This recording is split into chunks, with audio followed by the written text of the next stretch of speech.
Le 25 juin, les rumeurs d'un mariage surprise se sont largement répandues dans les cercles du showbiz. Slimane et Vita, couple célèbre de l'industrie musicale française, ont organisé une cérémonie d'union humoristique et touchante dans un lieu secret de la banlieue parisienne. Ce mariage a été non seulement un événement mémorable pour eux, mais aussi une surprise totale pour le public et les autres artistes. Slimane, autrefois connu comme le champion de la saison 5 de The Voice France, et Vita, célèbre chanteuse et compositrice aux nombreux albums à succès, ont provoqué une grande surprise en partageant leur mariage.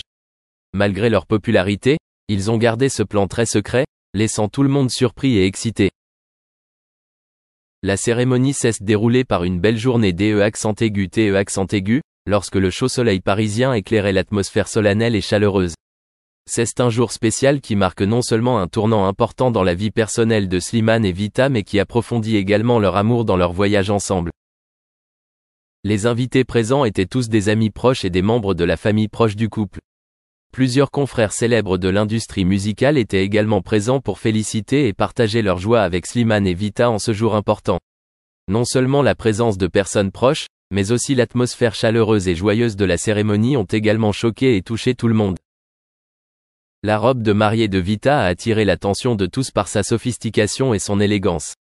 Elle portait une longue robe blanche fluide, combinée à des détails floraux et en dentelle remarquables, soulignant la beauté fragile et noble de la mariée.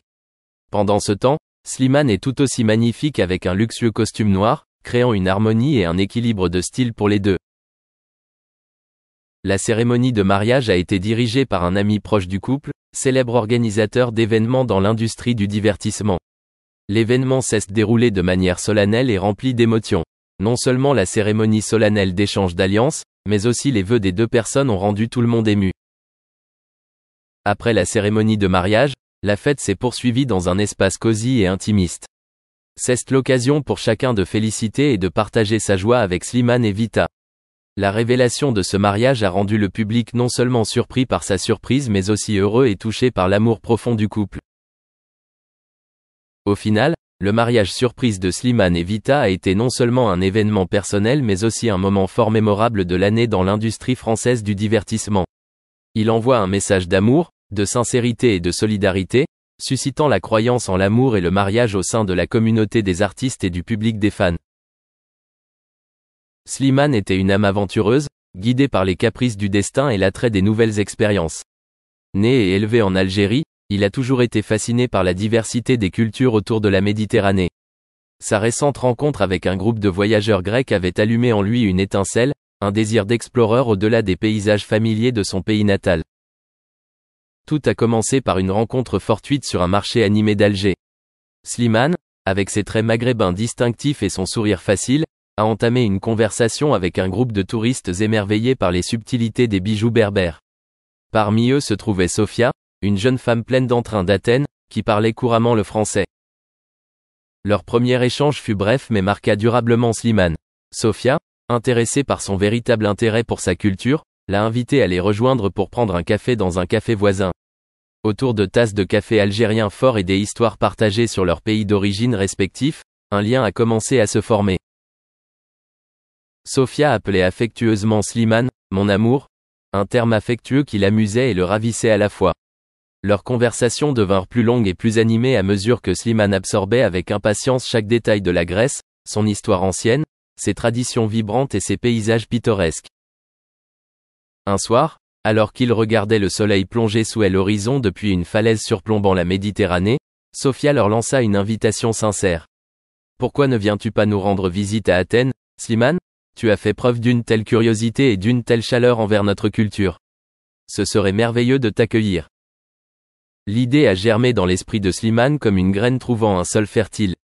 Il avait toujours rêvé de visiter la Grèce, de marcher sur les traces des philosophes et des poètes et de découvrir par lui-même la riche tapisserie de la vie grecque. Sans hésitation, il accepta l'invitation de Sophie, promettant de se rendre prochainement à Athènes. Fidèle à sa parole, Slimane se retrouve quelques mois plus tard à déambuler dans les rues étroites de Plaka, le plus vieux quartier des Athènes. L'air était chargé de l'arôme du souvlaki et les sons mélodiques de la musique grecque traditionnelle dérivaient des tavernes. Partout où il se tournait, il rencontrait des rappels du passé historique de la Grèce, Des ruines antiques juxtaposées à des cafés modernes et des statues de dieux et de héros sentinelles sur la place publique.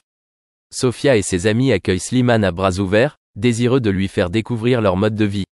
De l'exploration de l'Acropole à la dégustation de baklava dans un café pittoresque, chaque instant est une découverte pour Slimane.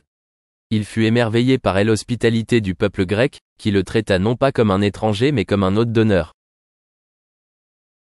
Au fil des jours, Slimane est tombé de plus en plus amoureux de la Grèce, de sa culture, de ses habitants et de ses paysages à couper le souffle. Il ne s'était jamais senti plus vivant, plus connecté au monde qui l'entourait. Sa décision de répondre à l'invitation de Sofia et de s'aventurer au-delà des frontières algériennes était un acte de foi qu'il ne regrettera jamais. Debout au sommet du mont Lycabette un soir, avec les lumières d'Athènes scintillant comme une mer d'étoiles, Slimane réfléchit à son voyage. La chaleur de l'hospitalité grecque a touché son âme, laissant une marque indélébile. Il a découvert une nouvelle perspective sur la vie, noué des amitiés qui ont transcendé les barrières linguistiques et vécu des moments de pure joie et d'émerveillement. Alors qu'il s'apprête à rentrer en Algérie, Slimane sait qu'il portera à jamais la Grèce dans son cœur. Sa rencontre avec Sofia et ses amis élargit non seulement ses horizons, mais réaffirme également sa croyance dans le pouvoir transformateur du voyage et des relations humaines.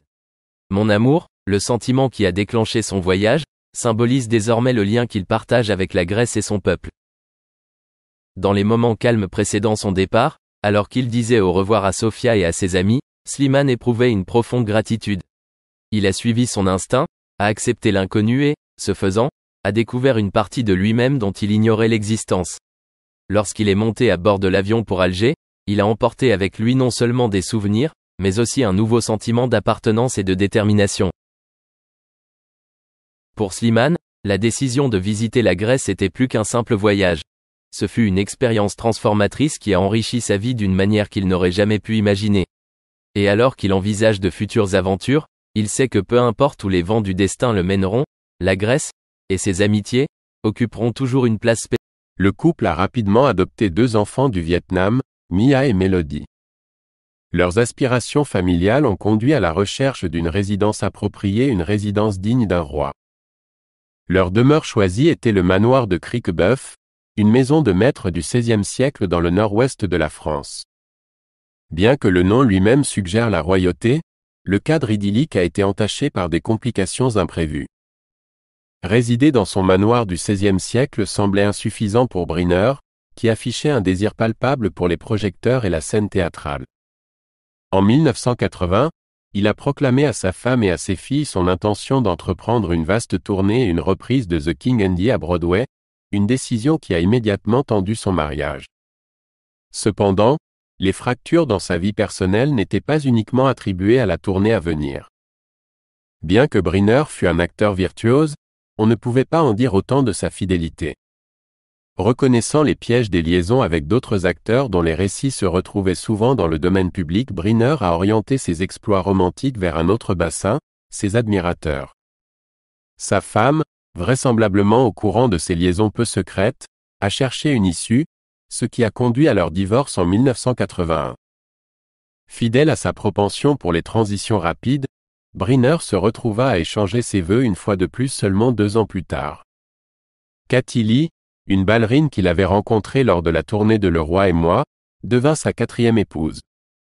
Notamment, Briner, alors âgé de 62 ans, entra en mariage avec Lee, qui n'avait que 26 ans. Cette union s'avéra être le chapitre matrimonial le plus court et final de Briner. Cependant, un tournant sombre attendait les jeunes mariés. En 1983, au milieu de la tournée de Le Roi et moi, Briner reçut des nouvelles troublantes de ses médecins, une masse sur ses cordes vocales. Les implications potentielles pour sa carrière étaient sombres, compte tenu de sa dépendance à sa voix pour les performances. D'autres tests révélèrent une préoccupation plus grave, un cancer du poumon inopérable. Briner, réfléchissant à 4 décennies de tabagisme intensif, saisit la gravité de ses choix passés. Pourtant,